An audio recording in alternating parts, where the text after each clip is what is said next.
Okay, Roger, the stage is all yours. Okay, well, yeah, I think the title was supposed to be the differences between business developers, or the synergy, the importance of developers, both business and software developers. And I've been in this cryptocurrency space for a while, and I've noticed, not so much in the Bitcoin Cash community, but mainly from that other Bitcoin community, a bunch of software developers mocking people who aren't software developers. But I think that they're not seeing the big picture there, right? Like, software developers are incredibly important. If there's nobody to write uh, the software won't exist, and then people won't be able to use it. But the reverse is true there as well. If there's nobody wanting to use the software, what was the point of the software? So you need both business developers and software developers.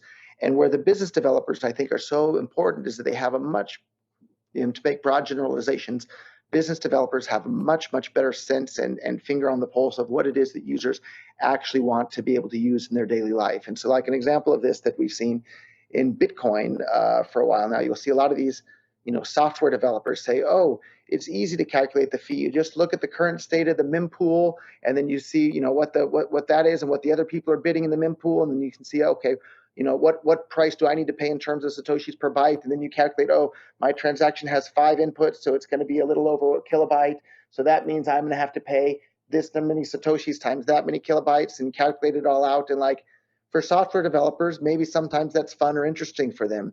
For the normal person that just wants to buy, something on purse.io and save 20%, they don't want to have to deal with any of that. So we need the business developers to let the software developers know, hey, you need to hide all of that complex stuff from the end user, and focus on that sort of thing. Or another example of this too, like, and this is all supposed to be our happy celebration today, but we've seen some in the Bitcoin Cash community recently, some software developers talking about they want to make up for previous drift in the issuance of Bitcoin Cash, and so they want to have the block time change from 10 minutes to 11 minutes for the next 5.5 years. As a software developer, maybe that's fine or interesting or even fun. As a business developer, that's a bad user experience you're causing. Right now, the average block confirmation time is supposed to have been 10 minutes for the last 10 plus years of Bitcoin. Now suddenly it's going to be targeting 11 minutes. That means people are going to have to wait more than 10% longer for their transactions to be confirmed on average. That's detracting from the user experience. It's not a huge detraction, but it's a detraction nonetheless, and there's no benefit whatsoever that I can see as both a user and a holder of Bitcoin Cash myself. So I think that's an example where the business developers should let the software developers know, hey, you're developing something that the users don't care about and don't want and aren't interested in, and it won't make a difference. And we should be spending that time and effort and resources on developing things that users actually want. So things like, super fast, super cheap, super reliable confirmations for their transactions. And so I think there needs to be less animosity, not more animosity, between the software developers and the business developers, because it absolutely takes both. And if you don't have the software developers working and talking closely with the business developers, you're going to have the software developers building a product that the actual end users aren't going to care about or want to use at all. So that's where I would really like to see more collaboration going on within the Bitcoin Cash community. Is let's have the business developers talking with the software developers about what sort of things the users are actually going to want, or the businesses are actually going to want or need, so that the software developers can focus on those things rather than on intellectual experiments that maybe are interesting for some of these software developers, but don't make the user experience better for Bitcoin Cash or the people that are actually trying to use it. So the main things that I see problems on the Bitcoin Cash network, let's get rid of the 50 unconfirmed transaction chain limit, and let's make the unconfirmed transactions as irreversible as we possibly can through whatever consensus method is the most useful for that. Those are the things that I think are holding Bitcoin Cash back the most. And then software developer tools too. Like, as a business developer, I want to see as many software developers building on top of Bitcoin Cash as possible. So the mainframe guys, I think it's mainframe.cash, and I'll feel horrible if I'm goofing that up. They have a mainnet.cash. So flipstarter.mainnet.cash. They're doing a fundraiser to try and build a bunch of awesome software developer tools to make it even easier for the software developers to build their businesses on top of Bitcoin Cash. So you can go and donate over there. BitcoinCash.org already put up 200 Bitcoin Cash to get things started towards the goal of 750 Bitcoin Cash. I think it's over 300 and something Bitcoin Cash have been committed so far using Flipstarter. And Flipstarter is another really cool tool that I'm a fan of. If you haven't clicked around and looked at how Flipstarter works, it's really amazing. Basically, you can have people fundraise together, but you don't have to give the money until you know that the target of the fundraising amount is going to be reached. Otherwise, you don't have to give anything at all. So it's a really cool way to fund, public goods or public works projects. And so I'm a big fan of that as well. So I think I've summed up most of what I wanted to say in about 5 minutes there. But the long story short, let's make sure that the business developers and the software developers are working together and not against each other. Because that's how we can move the whole ecosystem forward, because we need both business developers and software developers. And if you only have one without the other, you're going to be dead in the water. You need to have both, and you need to have both of them working together as a team, not fighting with each other, not attacking each other. They need to be working together to build the products that the world wants to use. So if people have questions, or if George wants to elaborate on that as well, from what he's seen being in the crypto space for a long, long time as well, I'd be happy to hear other people's thoughts as well. But or what other people want to see in the space. What are the missing tools that people don't have yet that they want to see built by both the business and the software developers? All right. So, guys, you can join the Zoom stream. The link there is in the chat. Come on and have a conversation, ask a question, or you can ask a question in the chat. I definitely think that the overall in the crypto space, the software guys rule the roost. As a business guy, like it's can be quite hard to get through to the guys who are actually making the software. I've seen a lot of projects where it's just software guy, sitting in his basement or something, just coding stuff up, like not even a point of contact with the outside world to see if it's needed or if the UX is on, or or any kind of systematic approach. Yeah, so here we have a couple comments. I also love the mainnet Flipstarter. Let's see. Yeah, give us some questions. Well, I have some fun thing, because we know we have lots of hardcore Bitcoin Cash people on here listening. So I just use gifts.bitcoin.com. If you haven't seen that yet, I think it's such a powerful tool to spread Bitcoin Cash adoption. And if I may, I'm going to share my screen and give away some Bitcoin Cash to the people that are viewing. But what I'd like to ask them to do is to pay it forward. So I just made $25 Bitcoin Cash things using gifts.bitcoin.com. I just funded it here. And if we scroll down, you can see here are the gifts right here. So anybody that's watching on the live stream, and I think that there's a slight delay there as well, you can just scan this with the bitcoin.com wallet by hitting settings and then Sweet Paper Wallet, or you can use any other wallet that's able to import private keys. So I think the blockchain.com wallet supports that. I think the Bread wallet supports it. I think Electron Cash supports it. There's quite a few out there. So any wallet that can sweep a private key, you just scan this, and then you can have the money will go literally from the live stream right there to your phone, just like that. And then pay it forward, give some Bitcoin Cash to your brother. Or if you go and look at some of these right here, you can download an image, you can download the private key directly, or you can email it to somebody, right? So George, what's your email address? You want $5? So me at georgedonley.com. It's E, yeah. I spelled it right, yeah. Yep, that's it. Thank you. Okay, sure. So here you go. So free BCH. There you go. So that one we've now sent to George via email, and he'll receive an email in just a second there. And look, you can see people have already claimed some of these here on the screen behind me. So email sent. So somebody claimed the bottom couple there. I don't know why I haven't claimed the top. Here's some more we'll put on the live screen here, live stream. And so as people go and scan those, they'll show up on chain. And so this is a really neat example though too, while I'm busy sharing my screen. So someone claimed another one there already. If we go and look over at, let's see, bitcoinfees.cash, you can see the average network fee on Bitcoin at the moment is $4.72. So almost $5, right? Whereas on Bitcoin Cash, it's less than a penny. So each of these here are $5. What that means is that you wouldn't really be able to claim it at all. You'd receive 30 cents if you tried to do this with Bitcoin. And then once you have 30 cents, you wouldn't be able to spend it at all, because you'd need $5 to send the 30 cents, right? So this is a really, really powerful example of how you can send money to new people. And here's a couple more that haven't been claimed yet up here as well. And so you can send Bitcoin Cash to people who've never, ever had it ever before via email, via live streams, via Twitter, the direct messages. Like I've actually been sending these to people. I see some of these people on Twitter that don't really know or understand Bitcoin Cash, or they think it's a scam. I send them $5 via Bitcoin Cash just by copying one of these images and sending it to them in the Twitter direct messages.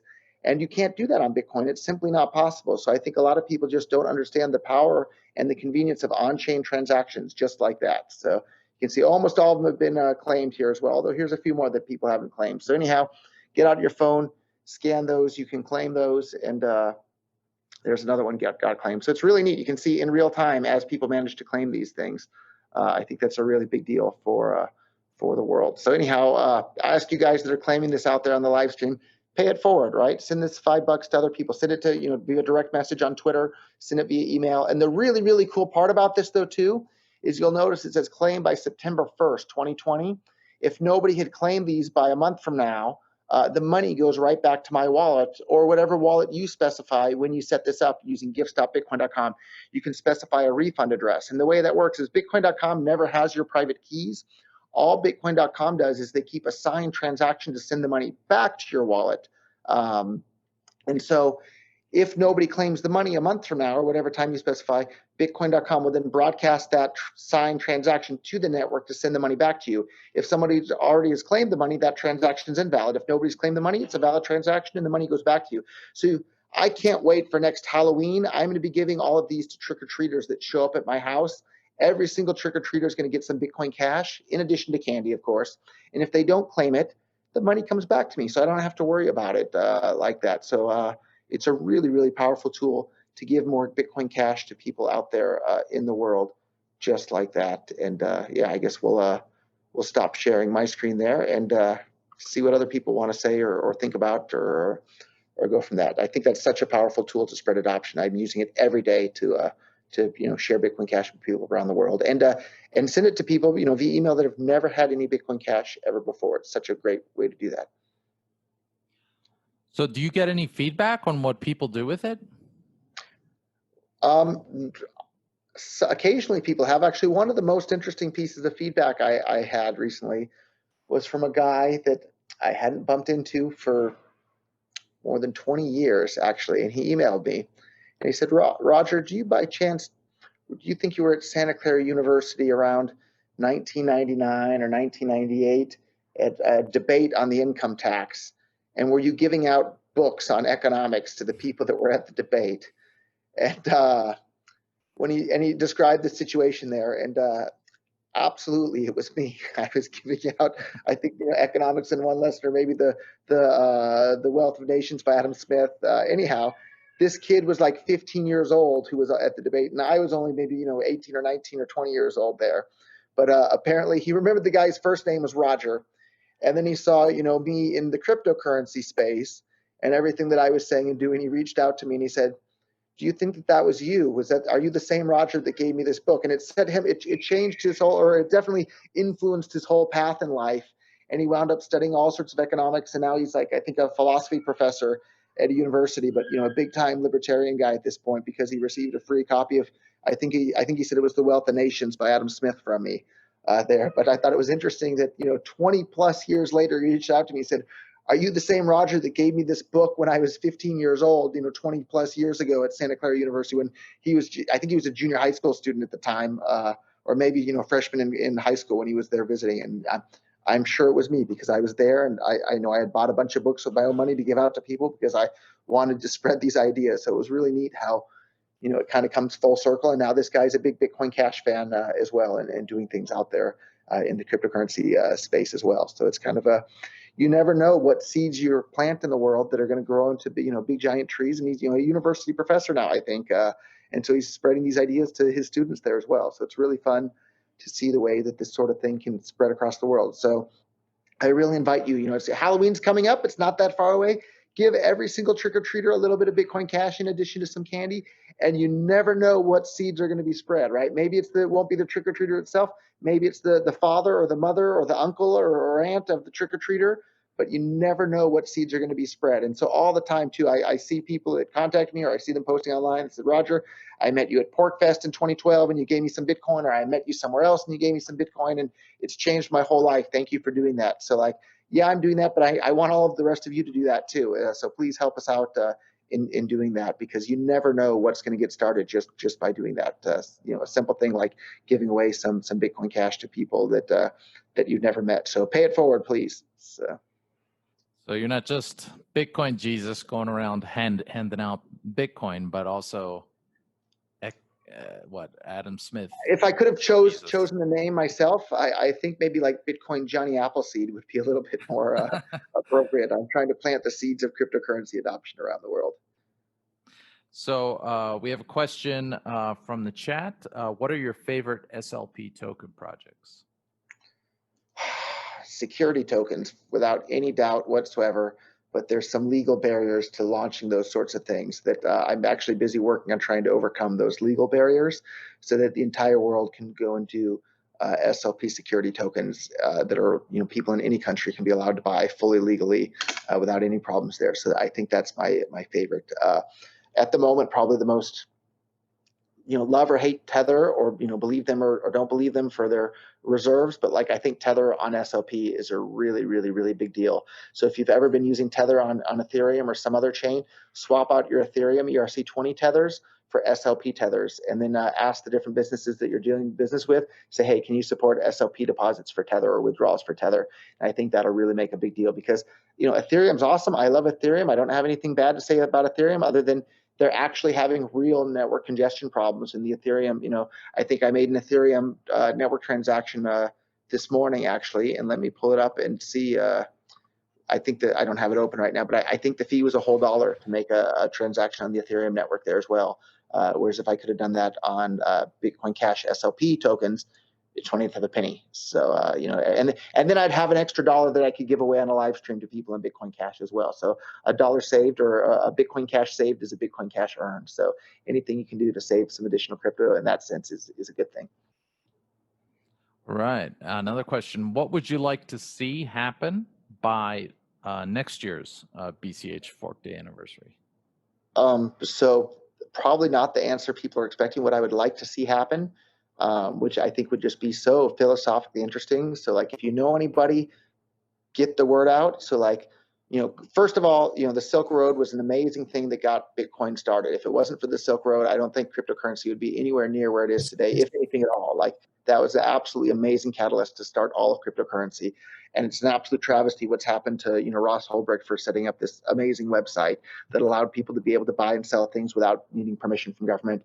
If you think that's horrible, for those that don't know, double life sentence in prison. He's condemned to die in prison for having built this website. If you think that's horrible, head on over to freeross.org, sign the petition. You can read more about it. You can make a donation in Bitcoin Cash or any other cryptocurrency over there. But what I would like to see happen now is there's lots of additional darknet markets. It didn't stop them at all. There's more darknet market commerce happening than ever before. If you're looking at life in prison, where they're going to sentence you to prison until you die for doing this sort of thing, you might as well have an illegal IPO while you're at it. And so Bitcoin Cash with SLP tokens have built all the tools that one of these darknet markets would need in order to have an illegal IPO. So you can then you can sell equity, or maybe just give away some equity in your darknet market to people all over the world using SLP tokens. And then you can share part of the revenue from your darknet market with on-chain dividends using the Bitcoin Cash dividend payment tool. That's all free and open source. You can use it right there. You don't even have to be a coder. Just go to mint.bitcoin.com and you can do it click, click, click, click. It's all open source software anybody can use. I want to see a darknet market have an illegal IPO and sell some of their equity to the public as a Bitcoin Cash SLP token. I think that would be incredibly interesting. I'm not going to have anything to do with it myself because I don't want any legal trouble myself, but philosophically, I think that would be so amazing, so interesting, so cool to do. So anybody that knows anybody that might be interested in doing that, get the word out. You can have an illegal IPO on Bitcoin Cash right now today.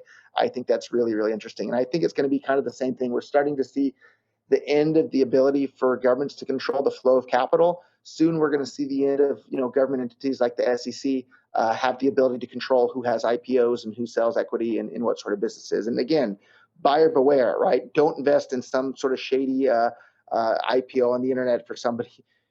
it's super high risk to buy stock or equity in a darknet market. It's probably not the best investment, but boy, is it interesting philosophically, the fact that now people can have IPOs and it's beyond the reach of regulatory entities. And I think it's going to lead to more people being careful with what you're doing. And the regulatory bodies don't stop fraud one bit whatsoever. Look at Bernie Madoff, right? He was like the head of a regulatory compliance body, and it was one of the biggest ripoffs ever.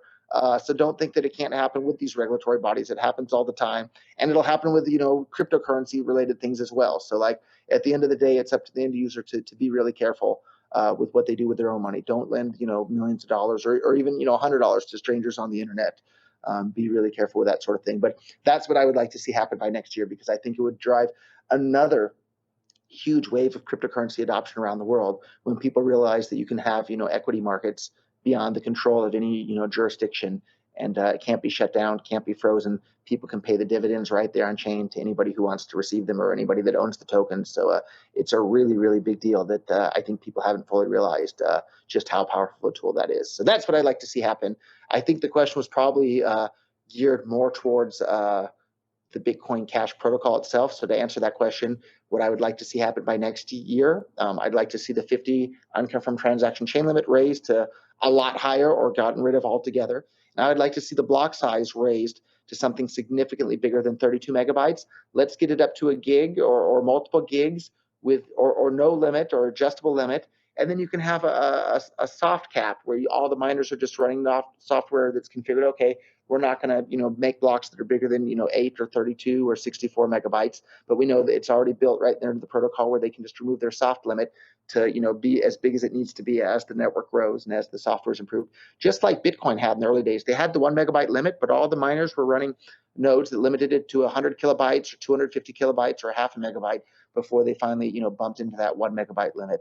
I'd like to see that limit raised to something bigger than 32 megabytes, so that the business developers can go out there into the world and say, hey, Bitcoin Cash already has the ability to support 1 gigabyte blocks or whatever that number happens to be, that could potentially support up to however many thousands of transactions per second that works out to be. So those are the two main things I would like to see. And of course, making unconfirmed transactions as safe as possible, as fast as possible, whether it's via Avalanche or some other mechanism. I think that's a really big deal as well, because if you go and use something like Ethereum or Ripple or something like that, wow, you get credited at the exchange much faster than most exchanges credit you with Bitcoin Cash at the moment. So we need to compete on that front as well. So those are the main things I'd like to see happen by next year.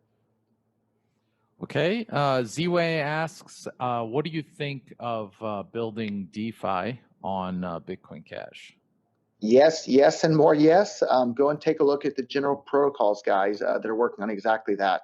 I think that's another really big deal that people don't fully appreciate, that all this is coming to Bitcoin Cash as well. So check out general protocols. I think it's .cash. It might be .com. I'm sure I have it open in one of my many tabs here. I have too many tabs open all the time is the only downside. So. Yeah, I'm not finding it. Generalprotocols.com. That's good news. So yeah, check out generalprotocols.com. They're working on exactly that for Bitcoin Cash. And I'm really excited about that. Or actually, their other site that maybe you're already familiar with, George, is anyhedge.com. And that's their product as well. So I can't wait for those guys to launch. Although they reached out to me recently, like, please don't change the targeted block time from something other than 10 minutes because that screws up all sorts of the stuff that apparently these guys are working on. So there's no advantage that I can see any business being in favor of making the block time go from 10 minutes on average to targeting 11 minutes on average. And there's lots of minor inconveniences that I'm aware of, and maybe some major inconveniences to people that are trying to build. So please don't change that. This is from one business developer, a request to the software developers. There should be a really strong business or technical reason to change it from 10 to 11 minutes. And I'm not aware of one. I haven't heard one. I watched all the videos about it with the discussions recently. Please don't change the targeted Bitcoin block time from 10 minutes to 11 minutes. It certainly shouldn't be a longer than 10-minute block time. If you want to change it from 10 minutes to something shorter, I think that's a discussion very well worth having. I can't see any benefit to making it longer. There isn't one that I'm aware of or that I can see. So on that topic, a question from Crypto Panda. Do you think, Roger, that the donation-based model for software development is sustainable? Yes, we're like 12 years into Bitcoin and Bitcoin Cash. I think part of the reason that Bitcoin Core went off the rails is they had too much outside money from outside of the community, right? You had Blockstream raised $100+ million from traditional finance companies to build a product that would only be monetizable if Bitcoin was strangled on chain or at the base layer. So nobody needs side chains or liquid or lightning stuff if Bitcoin was allowed to scale on chain. So that's exactly what happened. A bunch of outside money came in, strangled it. So I think community-based donations for development is probably the best way to keep the community on track. Because if you get a bunch of money from outside, that corrupts it. Or if you have a bunch of money coming from the block reward getting diverted, we've seen how that can cause all. We saw it the last time around. That there was just a huge amount of infighting. Who gets the money? Who decides where the money goes to? Everybody's busy arguing about that rather than actually building things. So I think a voluntary donation-based method from people that support the industry and are building on in the industry, I think that's the best way to do things going forward. And we're seeing that right now with the mainnet.cash, or I just said the name a moment ago. Let's see. Mainnet.cash. Flip started out mainnet.cash. They've raised 332 Bitcoin Cash so far towards their goals. That's about about $100,000, right? So about $100,000 they've raised out of a target that initially was $175,000, but the price of Bitcoin Cash has gone up a little bit. But I think that's a fantastic example. If you haven't looked at their Flip Starter and what they want to build in terms of developer tools, I'm very confident that the community is going to come up with enough money for them to do that. And then we're going to have a really powerful suite of software developer tools that'll make it even easier for people all over the world to build on top of Bitcoin Cash. I do think that voluntary community-based fundraisers are a fantastic way to fund the future development of Bitcoin Cash. And I'm a big, big fan of those. Okay, and last question for Roger. What do you think of the African space when it comes to adoption? Yeah, I think we would have to ask somebody in Africa that has their finger on the pulse there. So I haven't lived in Africa. I'm not African, so I don't know a whole lot about it, other than I've met a lot of really passionate people in Africa that have been reaching out to me saying they're big Bitcoin Cash fans because they can't afford to pay the fees or they don't want to pay the high fees on Bitcoin or other chains. And so they're starting to use platforms like local.bitcoin.com and Bitcoin Cash because it gives them a better user experience. There was another guy I did like a chat with, the Bitcoin Meister, Adam Meister, or something like that, and he looked at me with a straight face. He says, "No, I've been to Africa. Or I've been to places in the world. People don't mind waiting in line for hours and hours.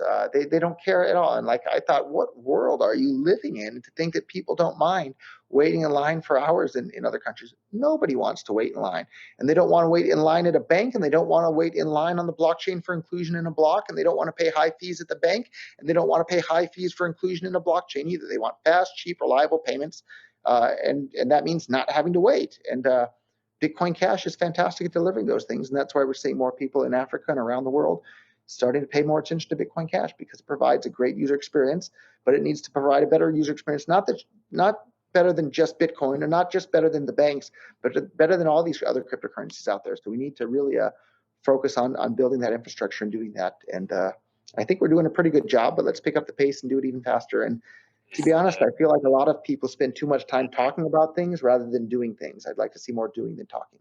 But you need to talk enough to figure out what it is that you need to do. So,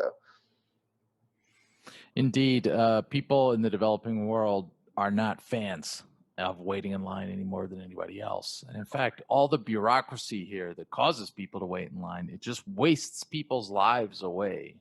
Time that they could be using to, for their health, for learning, spent in lines. It's terrible.